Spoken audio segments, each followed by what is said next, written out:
नमस्कार मित्रांनो, आज आपण बघणार आहोत मेंडेलिव्हज पिरियॉडिक टेबल. आपण क्लासिफिकेशन ऑफ एलिमेंट्समध्ये डोबेरायनर्स ट्रायड्स पाहिले, त्याच्यानंतर न्यूलँड्स ऑक्टेव्ह पाहिले. हे दोन्हीच्या अपयशानंतर आपण वळणार आहोत मेंडेलिव्हकडं. मेंडेलिव्ह हा असा सायंटिस्ट होता की ज्यानं त्यावेळी ज्ञात असलेल्या, माहीत असलेल्या सगळ्याच्या सगळ्या एलिमेंट्सना एका टेबलमध्ये बसवलं अशा पद्धतीनं की ज्याच्यावरती फारसं कोणी ऑब्जेक्शन घेऊ नाही शकलं. मेंडेलिव्ह हा रशियन शास्त्रज्ञ होता आणि या रशियन शास्त्रज्ञानं त्यावेळी माहीत असणाऱ्या 63 एलिमेंट्सना एका टेबलमध्ये अरेंज केलं. डोबेरायनर, न्यूलँड यांच्याप्रमाणे यानं सुद्धा सर्व एलिमेंट्स ॲटॉमिक मासच्या चढत्या क्रमानं अरेंज केले. सगळे एलिमेंट्स कसे आहेत? ॲटॉमिक मासच्या चढत्या क्रमानं. फक्त आता काय यांनी केलं, ॲटॉमिक मास बरोबरच त्यानं त्या एलिमेंट्सच्या केमिकल आणि फिजिकल प्रॉपर्टीजना सुद्धा तेवढंच महत्त्व दिलं. म्हणजे ही अरेंजमेंट करताना मेंडेलिव्हनं नुसतं ॲटॉमिक मासचा चढता क्रम बघितला नाही, तर प्रॉपर्टीजमधला रिझेम्बलन्स पण बघितला. आता ह्या प्रॉपर्टीज त्यांनी कशाच्या जोरावर ठरवल्या? ह्याच्या प्रॉपर्टीज त्यांनी ठरवल्या त्या एलिमेंट्सच्या हायड्राइड्स आणि ऑक्साईड्सच्या स्वरूपात. आता या ठिकाणी काही एलिमेंट्सचे हायड्रोजन बरोबरचे कंपाऊंड दिले, त्यांना हायड्राइड म्हणायचं. आता या ठिकाणी बघा, हा जो RH आहे, R म्हणजे कोणताही एलिमेंट आणि H म्हणजे हायड्रोजन ॲटम. RH2 म्हणजे एलिमेंटचा एक ॲटम आणि हायड्रोजनचे 2 ॲटम. RH3 म्हणजे एलिमेंटचा एक ॲटम आणि हायड्रोजनचे 3 ॲटम. RH4 म्हणजे एलिमेंटचा एक ॲटम आणि हायड्रोजनचे 4 ॲटम. या पद्धतीनं कंपाऊंडचं कॉम्बिनेशन त्याने बघितलं. इथं पहा, LiH, NaH, KH यामध्ये Li, Na आणि K हे हायड्रोजनच्या एकाच ॲटम बरोबर कंबाईन झालेत, म्हणजे ह्या तिघांची प्रॉपर्टी सेम आहे. MgH2, CaH2, ZnH2 यात काय झाले, Mg, Ca आणि Zn यांनी हायड्रोजनच्या 2-2 ॲटम बरोबर कंपाऊंड फॉर्म केलेले. हे जसं हायड्राइडचं आहे तसंच आपण ऑक्साईडचा पण विचार करूयात. या ठिकाणी पहा, तुम्हाला एलिमेंट्सचे ऑक्साईड्स आणि त्याच्या आधारे मेंडेलिव्हनं तयार केलेला पिरियॉडिक टेबल यांच्यातला संबंध लक्षात येईल. इथं पहा, H2O, Li2O, Na2O, K2O, Cu2O, Rb2O याचा अर्थ काय, तर ह्या एलिमेंटचे 2 ॲटम्स ऑक्सिजनच्या एका ॲटम बरोबर कंबाईन झालेत. म्हणून या सर्व एलिमेंट्सना त्यांनी एका ग्रुपमध्ये अरेंज केलं. ह्या उभ्या लाईन्स आहेत त्याला म्हणायचं ग्रुप आणि आडव्या लाईन्स आहेत त्याला म्हणायचं पिरियड्स. आपण त्याचा फॉर्मॅट नंतर अभ्यासू, आधी हे ऑक्साईडचा रिझेम्बलन्स नीट समजून घ्या. इथं BeO, MgO, CaO, ZnO, SrO म्हणून हे Be, Mg, Ca, Zn, Sr हे सगळे एका गटात घेतलेले आहेत. त्यानंतर B2O3, Al2O3, Y2O3 हे सगळे एका गटात आहेत. या पद्धतीनं हे सगळे एलिमेंट्स की ज्यांचा ऑक्सिजन बरोबर संयोग होताना, कंपाऊंड फॉर्म होताना same number of atoms of oxygens आलेले असले पाहिजेत. जसं इथं N2O5, P2O5, V2O5, AS2O5, NB2O5 म्हणून हे सगळे NP, V, AS, NB एकाच ग्रुपमध्ये आलेले आहेत. तर या पद्धतीनं ऑक्साईड्स आणि हायड्राइड्सचा विचार करून मेंडेलिव्हनं ह्या एलिमेंट्सना ह्या पिरियॉडिक टेबलमध्ये अरेंज केलं. आता मेंडेलिव्हनं जो पिरियॉडिक टेबल त्यावेळी तयार केला ह्यात काही पुस्तकांमध्ये वेगळे टेबल दिलेले आहेत, जसं की आता सध्याच्या SSC बोर्डाच्या पुस्तकात हा टेबल दिलेला आहे. तर त्याचवेळी NCERTच्या CBSEच्या पुस्तकामध्ये हा टेबल दिलेला आहे आणि मागच्या सिलेबसमध्ये SSC बोर्डाच्या पुस्तकामध्ये हा टेबल दिलेला होता. तर आपण आत्ता शिकताना ह्या टेबलच्या आधारे शिकूयात आणि मग बाकीचे टेबल त्याच्याशी कोरिलेट करूयात. आता आपण बघूयात format of Mendeleev's periodic table. मेंडेलिव्हच्या लक्षात आलं की सगळे इलेमेंट्स हे त्यांच्या ॲटॉमिक मासच्या चढत्या क्रमानं मांडले तर त्यांच्या प्रॉपर्टीजमध्ये काहीतरी एक संबंध येतोय, काहीतरी एक पिरियडिक फंक्शन येत आहे. आणि हे सगळे इलेमेंट्स अरेंज करताना त्यांनी काय केलं, त्या पिरियडिक टेबलमध्ये 8 व्हर्टिकल ग्रुप्स केले. बघा, the periodic table consist of 8 vertical columns known as groups. The groups are again subdivided into subgroups A and B. आता हे CBSEच्या पुस्तकातल्या पिरियडिक टेबलनुसार जास्त लक्षात येईल चांगलं. हे ग्रुप्स आहेत, ग्रुप 1, 2, 3, 4, 5, 6, 7 आणि 8. ह्या ग्रुपमध्ये पुन्हा त्यांनी A आणि B असे सब ग्रुप तयार केलेले आहेत. A B हे सब ग्रुप्स आहेत 7 ग्रुप्सपर्यंत. आणि 8व्यामध्ये मात्र सगळे हे इलेमेंट्स 3-3च्या सेटमध्ये आहेत. हे ट्रान्झिशन इलेमेंट्स आहेत. हे ट्रान्झिशन इलेमेंट्स म्हणजे काय हे आपण नंतर पाहणार आहोत. तर इथं आडव्या रंगा ज्या आहेत, मेंडेलिव्हनं त्या पिरियडिक टेबलमध्ये आडव्या रंगा बनवल्या, त्या होत्या 7. It consists of 7 horizontal rows known as periods. Periods from 4 onwards are subdivided into series. आता हे नीट समजून घ्या. हे बघा, ह्या आडव्या लाईन्स म्हणजे एक एक पिरियड आहे. आता ह्यात 4था, 5वा, 6वा, 7वा पिरियड ह्याच्यामध्ये दिलेला नाही. 7वा पिरियड तुम्हाला ह्या टेबलमध्ये दिसेल. बघा, हा फर्स्ट पिरियड हायड्रोजन लिथियमनं सुरू होणारा, सेकंड पिरियड हा 3rd, 4, 5, 6 आणि 7th पिरियड हा असा बॉटमला आहे. तो तुम्हाला NCERTच्या पुस्तकात दिसणार नाही. यात बघा तुम्ही, हे 4था, 5वा आणि 6वा जो पिरियड आहे याच्यामध्ये पुन्हा 2-2 लाईन्स आहेत. या प्रत्येक लाईनला सेरीज म्हणायचं. तर ह्या कशामुळं हे सेरीज आणि हे सब ग्रुप्स का पडलेले आहेत, तर त्यांच्यात थोडासा प्रॉपर्टीमध्ये जो फरक आहे त्याच्यामुळं आणि ॲटॉमिक मासच्या फरकामुळं.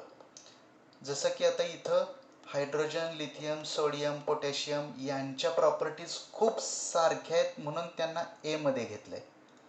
तर हे कॉपर, सिल्वर, गोल्ड हे थोडेसे वेगळे आहेत म्हणून त्यांना B मध्ये घेतलेले. एकदम वेगळे असते तर ते पुढे गेले असते. सिरीजमध्ये बघा, सिरीजमध्ये आता हे पोटॅशियम आणि कॉपर हे एका ग्रुपमध्ये आलेले आहेत. आता इथं ह्याचा ॲटॉमिक मास आणि याच्या ॲटॉमिक मासमध्ये फरक आहे, त्यामुळे हे कॉपर इथं येऊ शकत नाही. 39 नंतर 40 येणार, 44, 47 असं पुढं जात जात निकेल 58.7, त्याच्यानंतर कॉपर येणार 63.5. तर ॲटॉमिक मास ही विचारात घेतलेले आहेत आणि केमिकल प्रॉपर्टीजमधला फरक सुद्धा विचारात घेतलेले आहे. त्याच्यामुळे हे असे ग्रुप्स तयार झालेले आहेत, ग्रुप्स आणि पिरियड्स तयार झालेले आहेत. आता मेंडेलिव्हच्या ह्या पिरियडिक टेबलचे काय काय वैशिष्ट्य आहेत आपण बघूया. यामध्ये पहिला मुद्दा म्हणजे Mendeleev successfully classified all the 63 known elements. मेंडेलिव्हनं सगळेच्या सगळे 63 इलेमेंट्स त्यावेळी जे माहीत होते ते सगळे त्या पिरियडिक टेबलमध्ये अरेंज केले. दुसरी गोष्ट काय तर atomic masses of some elements were revised so as to give proper place in the periodic table in accordance with their chemical properties. म्हणजे काय मेंडेलिव्हनं काय केलं बघा, मी तुम्हाला पिरियडिक टेबलकडे नेतो पुन्हा एकदा. ह्या इलेमेंटची अरेंजमेंट करताना प्रॉपर्टीजमध्ये थोडा थोडा फरक होत जाणार आहे आणि त्याचबरोबर ॲटॉमिक मास पण क्रमाक्रमानं वाढत जाणार आहे. इथं तुम्हाला बेरिलियम दिसते. बेरिलियमचा ॲटॉमिक मास किती आहे 9.012. पण ॲक्च्युली मेंडेलिव्हनं पिरियडिक टेबल अरेंज करताना त्यावेळी जे शास्त्रज्ञांनी ॲटॉमिक मासेस कॅल्क्युलेट केलेले होते त्यामध्ये बेरियमचं ॲटॉमिक मास हे 14.09 एवढं मानलं गेलेलं होतं. आधीच्या कॅल्क्युलेशननुसार the atomic mass of beryllium was 14.09. पण आता हे बेरिलियम जर 14.09 जर म्हटलं तर इथं नायट्रोजन आहे 14.007. म्हणजे नायट्रोजन नंतर बेरिलियमचा नंबर आला असता. परंतु बेरिलियमच्या प्रॉपर्टीज ह्या 5th ग्रुपनुसार पण नाहीत आणि 6th ग्रुपमध्ये पण नाहीत. बेरिलियमच्या प्रॉपर्टी कोणाशी रिझेंबल करतायत? 2nd ग्रुपमधल्या इलेमेंटशी. बेरिलियमच्या प्रॉपर्टी मॅग्नेशियम, कॅल्शियम ह्यांच्यासारख्या आहेत. म्हणून बेरिलियमला मेंडेलिव्हनं according to the chemical properties इथं 2nd ग्रुपमध्ये घेतलं. पण इथं घेतल्यानंतर लिथियमचे ॲटॉमिक मास आहे 6.9, बोरॉनचं ॲटॉमिक मास आहे 10.8 आणि हे तर इन्क्रीजिंग ऑर्डरमध्ये आहेत. म्हणजे बेरिलियमचा ॲटॉमिक मास हे ह्या दोघांच्या मध्ये असलं पाहिजे हे त्यांनी ॲज्युम केलं. नंतर ते पुन्हा रिकॅल्क्युलेट केल्यावरती बेरिलियमचा ॲटॉमिक मास 9.01 एवढं आढळून आलं. त्यानंतर तिसरा पॉईंट बघा, Mendeleev kept some vacant spaces in the table. हा मेंडेलिव्हच्या पिरियडिक टेबलचा खूप खूप मोठा पॉईंट आहे. मेंडेलिव्हच्या पिरियडिक टेबलमध्ये मेंडेलिव्हनं काही व्हॅकंट जागा ठेवल्या होत्या. या ठिकाणी बघा, हा पिरियडिक टेबल आहे. इथं ह्या 3 रिकाम्या जागा दिसत आहेत, इथं ह्या रिकाम्या जागा दिसत आहेत. तर ह्या रिकाम्या जागा कशामुळे आल्या? मेंडेलिव्हनं एलिमेंट्स अरेंज केले होते ते ॲटॉमिक मासच्या इन्क्रीजिंग ऑर्डरनुसार. पण त्याचवेळी त्यांनी ही काळजी घेतली होती की एकाच ग्रुपमधल्या एलिमेंट्सच्या प्रॉपर्टी सेम आल्या पाहिजेत. आता त्यावेळी कॅल्शियम नंतर टायटॅनियमचा नंबर येतोय, परंतु टायटॅनियमला 3rd ग्रुपमध्ये न घेता 4th मध्ये घातलं. का घातलं? तर ह्याच्या प्रॉपर्टी कार्बन, सिलिकॉन यांच्यासारख्या आहेत म्हणून टायटॅनियम इथं 4th मध्ये गेला, नाही तर इथं आलं असतं. मग इथं कोणीतरी असलं पाहिजे, इथं रिकामी जागा असू शकत नाही. मेंडेलिव्हनं असं प्रेडिक्ट केलं की या ठिकाणी काही एलिमेंट्स असले पाहिजेत. ह्या 3 जागांच्या बाबतीत तर मेंडेलिव्हनं अगदी त्यांच्या गुणधर्मांसह सांगितलं की 3 एलिमेंट्स असतील, अगदी आकाशवाणी केल्यासारखं. या 3 ठिकाणी 3 एलिमेंट्स आहेत की त्यांच्या प्रॉपर्टी, आता त्यांनी इथला जो एलिमेंट आहे त्याला नाव दिलं एका बोरॉन. ह्या बोरॉनप्रमाणे त्याच्या प्रॉपर्टी असतील म्हणून सांगितलं. इथल्या एलिमेंटला नाव दिलं एका ॲल्युमिनियमप्रमाणे ह्याच्या प्रॉपर्टी असतील. आणि इथल्या एलिमेंटला नाव दिलं सिलिकॉन, एका बोरॉन, एका ॲल्युमिनियम, एका सिलिकॉन अशी नावं दिली. आणि नावं देऊन त्यांच्या प्रॉपर्टीजसुद्धा कशा असतील हे त्यानं आधीच सांगितलं. कशाच्या आधारावर? ह्या ग्रुपच्या आणि ह्या पिरियड्सच्या अरेंजमेंटवर आधारित त्यांनी ह्या तिघांच्या प्रॉपर्टीज ठरवल्या. आणि जेव्हा शोध लागला, या 3 एलिमेंटचा जेव्हा शोध लागला, तेव्हा असं आढळून आलं की मेंडेलिव्हनं सांगितलेल्या प्रॉपर्टीज आणि या तिघांच्या प्रॉपर्टी अतिशय जुळतात. आता आपण ह्यात इलेमेंट्स आणि इलेमेंट्सच्या प्रॉपर्टीज आणि मेंडेलिव्हनं सांगितलेल्या प्रेडिक्ट केलेल्या प्रॉपर्टीज बघूयात. हा आहे स्कँडियम.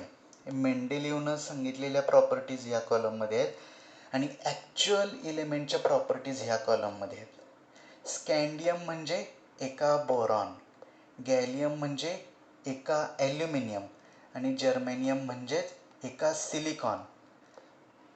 या चार्टमध्ये मेंडेलिव्हनं कोणत्या कोणत्या प्रॉपर्टीज सांगितल्या होत्या ते बघूयात. बघा, आपण फक्त आता एक उदाहरण म्हणून गॅलियमचा विचार करू. गॅलियमचा मोलार मास मेंडेलिव्हनं सांगितलं होतं 68 ग्रॅम्स आणि ॲक्च्युअल आढळून आलं 69.4 ग्रॅम्स.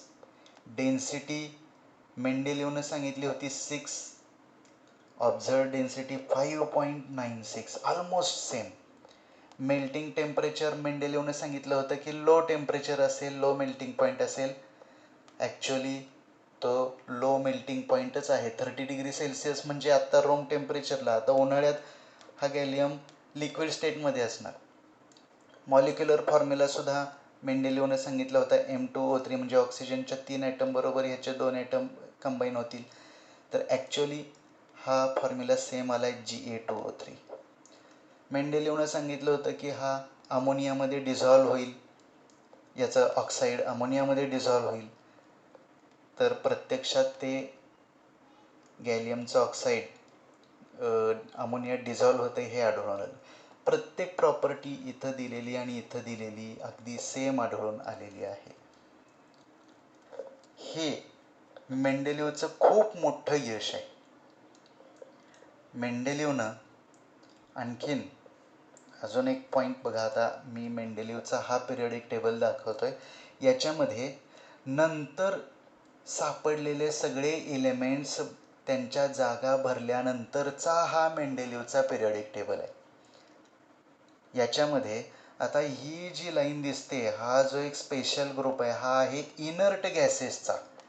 ॲक्च्युअली मेंडेलिव्हच्या पिरियडिक टेबलच्या निर्मितीच्या वेळेस Nobel gases helium, neon, argon, krypton, xenon, radon यांचा शोध लागलेला नव्हता. पण नंतर हे जेव्हा नोबेल गॅसेस, इनर्ट गॅसेस डिस्कवर झाले, तेव्हा मेंडेलिव्हनं या सगळ्यांसाठी एक सेपरेट ग्रुप तयार केला. त्याला 0 ग्रुप असं नाव दिलं. म्हणजे हा जो पिरियडिक टेबल आहे हा अजिबात डिस्टर्ब करावा लागला नाही. जे काही इलेमेंट्स नंतर सापडले त्या प्रत्येकाला त्याच्या त्याच्या प्रॉपर्टीनुसार आणि ॲटॉमिक मासनुसार जागा देण्यात आली. म्हणजे मेंडेलिव्हनं त्या त्या इलेमेंटसाठी सोडलेल्या जागा बरोबर होत्या.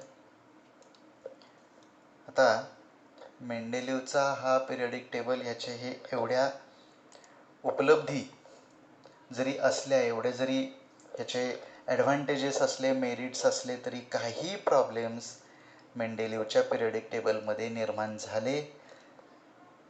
ते पण आपण बघूयात. Demerits of Mendeleev's periodic table. त्यातला पहिला पॉईंट पहा. The whole number atomic mass of the elements cobalt and nickel is same. Therefore, there was an ambiguity regarding their sequence in Mendeleev's periodic table. आपण periodic टेबलकडे जाऊयात. या ठिकाणी cobalt आणि nickel 8th ग्रुपमध्ये आहेत. हा कोबाल्ट आणि हा निकेल. ह्या दोघांचे सिक्वेन्स जर बघितले, बघा मेंडेलिव्हनं ॲटॉमिक मासच्या इन्क्रीजिंग ऑर्डरमध्ये हे अरेंज केलेले होते. त्यात कोबाल्टचा ॲटॉमिक मास आहे 58.9 आणि निकेलचा ॲटॉमिक मास आहे 58.7. कोणाचं जास्त आहे? कोबाल्टचं. 58.9 is greater than 58.7. So cobalt should be placed next to nickel. पण इथं काय झालं आहे, कोबाल्ट हा निकेलच्या आधी आला आहे, म्हणजे क्रम चुकला. बरोबर? लक्षात आला हा काय फॉल्ट झाला ते? कोबाल्ट आणि निकेल या दोघांचे जर ॲटॉमिक मासेस पूर्णांकात घेतले, हे पण 59 होईल, हे पण 59 होईल. मग कोणाला आधी ठेवायचं, निकेल आधी घ्यायचं का कोबाला आधी घ्यायचं, हे नीट निश्चित करता आलं नाही किंवा ह्याबद्दल मेंडेलिवला स्पष्टीकरण देता आलं नाही. दुसरा पॉईंट बघा, elements with different properties were placed in the same group. काही एलिमेंट्सच्या बाबतीत कसं घडलंय, प्रॉपर्टीज डिफरंट आहेत पण ग्रुप एकच. एक्झाम्पल आहे manganese which is a metal was placed with halogens. Halogen म्हणजे फ्लोरीन, क्लोरीन, ब्रोमीन, आयोडीन, ॲस्टेटेन, यांना हॅलोजन म्हणतात. हे नॉन मेटल आहेत. यांच्याबरोबर मँगनीजला बसवलं आहे. हे बघा इथं हा 7th ग्रुप जो आहे त्यात fluorine, chlorine, bromine non metal आहेत आणि मध्येच हा मँगनीज मेटल आहे. तर याबाबत पण मेंडेलिवला स्पष्टीकरण देता आलं नाही. तिसरं डिमेरिट आहे, isotopes were discovered long time after Mendeleev. Long time after Mendeleev put forth the periodic table. मेंडेलिवनं पिरियडिक टेबल मांडल्यानंतर बऱ्याच काळानंतर आयसोटोपचा शोध लागला. आयसोटोप म्हणजे काय, तर ज्यांचा ॲटॉमिक नंबर सेम असतो पण ॲटॉमिक मास वेगळं वेगळं आहे. इलेमेंट तेच आहे पण त्याच्या काही ॲटम्सचं ॲटॉमिक मास वेगळं आहे, काही ॲटम्सचं वेगळं आहे. मग अशा इलेमेंट्सना कुठं जागा द्यायची हे मेंडेलिवला निश्चित करता आलं नाही. आता यासाठी हे बघा, मी गुगलवरती आयसोटोप्स ऑफ कार्बन घेतलेले. कार्बनचे जे आयसोटोप्स आहेत, कार्बन 13, कार्बन 12, कार्बन 14, कार्बन 15, म्हणजे हे वेगवेगळे आयसोटोप्स आहेत. कार्बनचेच आयसोटोप म्हणजे काही कार्बनचा ॲटॉमिक मास आहे 13, काहींचा आहे 12, काहींचा आहे 14, काही कार्बन ॲटम्सचा ॲटॉमिक मास आहे 15. मग यांना नेमकी कोणती जागा द्यायची. कार्बन हे पहा इथं 4th ग्रुपमध्ये आहे, कार्बन 12. परंतु ह्या कार्बनला नेमकं कुठं ठेवायचं, कुठं जागा द्यायची, कारण कार्बन 12 इथं असेल तर कार्बन 13 याच्या पुढं पाहिजे, कार्बन 14 त्याच्या पुढं, 15 त्याच्या पुढं. जे कार्बनच्या इतर आयसोटोप्सना ह्या पिरियडिक टेबलमध्ये जागा देता आली नाही. वेगवेगळ्या ॲटॉमिक माससाठी ह्यात वेगवेगळ्या जागा दिल्या गेलेल्या नव्हत्या. हे सुद्धा मेंडेलिवचं एक फेल्युअरच होतं. 4th पॉईंट बघा, when elements are arranged in an increasing order of atomic masses, the rise in atomic mass does not appear to be uniform. जेव्हा हे एलिमेंट ॲटॉमिक मासच्या इन्क्रीजिंग ऑर्डरमध्ये अरेंज केलेले आहेत तेव्हा त्यांच्यामध्ये जो डिफरन्स आहे तो प्रत्येक वेळी सेम नाही. जसं आता इथं बघा, इथं 40 आहे आर्गॉन, तर हे 39.1 आहे. आता हे 0 ग्रुपचे सोडून द्या, पुढचे तरी बघू. 39.1, 40.1 म्हणजे इथला डिफरन्स आहे 1चा. तर इथं 133, 137 इथला डिफरन्स आहे 4चा. असं प्रत्येक लगतच्या 2 इलेमेंट्समधल्या ॲटॉमिक मासमधला डिफरन्स सेम नव्हता. ह्याच्यामुळं काय प्रॉब्लेम झाला, it was not possible therefore to predict how many elements could be discovered between two heavy elements. 2 इलेमेंट्सच्या मध्ये किती इलेमेंट्स असू शकतात ह्याचं प्रेडिक्शन करणं अवघड गेलं. जसं की आता इथं 201 आहे, 204 आहे, म्हणजे इथं ॲटॉमिक मासमधला डिफरन्स आहे 3. पण हा 3 हा डिफरन्स प्रत्येक वेळी सेम राहिलेला नाही.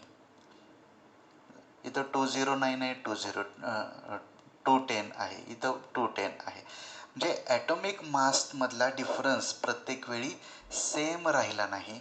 हा ह्या पिरियडिक टेबलमधला एक दोष आहे. आणखीन एक डिमेरिट आहे, last demerit of Mendeleev's periodic table, position of hydrogen. आता हा हायड्रोजन मेंडेलिवनं इथं फर्स्ट ग्रुपमध्ये वरती सेपरेटली वेगळा प्लेस केलेला आहे. याला फर्स्ट ग्रुपमध्ये जागा दिलेली आहे. कोण आहे या फर्स्ट ग्रुपमध्ये? लिथियम, सोडियम, पोटॅशियम, कॉपर हे कोण आहेत? हे मेटल आहेत. हायड्रोजनची जागा मेटलमध्ये दिलेली आहे. हायड्रोजन मेटल नाही, पण त्याचे काही प्रॉपर्टीज ह्या लिथियम, सोडियम, पोटॅशियम प्रमाणे आहेत. तर काही प्रॉपर्टी ह्या हायड्रोजनच्या काही प्रॉपर्टी हॅलोजन प्रमाणे आहेत. फ्लोरीन, क्लोरीन, ब्रोमीन ह्यांच्यासारख्या. बघा कोणत्या प्रॉपर्टी तशा आहेत. इथं बघा हायड्रोजनचे कंपाऊंड्स आणि सोडियमचे कंपाऊंड्स. हायड्रोजनचे जे कंपाऊंड्स आहेत ते कसे आहेत? इथं HCl असेल तर इथं NaCl आहे. म्हणजे Na आणि हायड्रोजन यांचे कंपाऊंडचं स्ट्रक्चर सेम आहे. हे H2O आहे तर इथं Na2O आहे. हे H2S सल्फर बरोबर हे असं रिॲक्ट होतं आहे H2S, तर सल्फर बरोबर सोडियम कसं रिॲक्ट होतं आहे Na2S असं कंपाऊंड तयार होते. म्हणजे हायड्रोजनचे कंपाऊंड फॉर्मेशन आणि सोडियमचं कंपाऊंड फॉर्मेशन सेम आहे. म्हणजे हायड्रोजन हा सोडियमच्या सारखे प्रॉपर्टी दाखवतो. त्याचबरोबर हायड्रोजनच्या प्रॉपर्टीज या हॅलोजन प्रमाणे पण आहेत. बघा इथं क्लोरीन आणि हायड्रोजन यांची कंपॅरिझन आहे. याचा मॉलिक्युलर फॉर्म्युला आहे H2, क्लोरीनचा मॉलिक्युलर फॉर्म्युला आहे Cl2. सोडियम बरोबरचं कंपाऊंड बघितलं तर NaH आणि NaCl म्हणजे स्ट्रक्चर सेम आहे. कार्बन बरोबरचं जर कंपाऊंड बघितलं तर हे मिथेन आहे CH4, तर हे कार्बन टेट्राक्लोराईड CCl4. म्हणजे हायड्रोजन हा क्लोरीन सारखंच बिहेव करतोय. मग हायड्रोजनला नेमकी कुणाबरोबर जागा द्यायची? मेटल बरोबर की नॉन मेटल बरोबर? हे निश्चित करणं मेंडेलिवला जमलं नाही. किंबहुना मेंडेलिवनं पहिल्या ग्रुपमध्येच हायड्रोजनला का जागा दिली ह्याचं तो व्यवस्थित स्पष्टीकरण देऊ शकला नाही.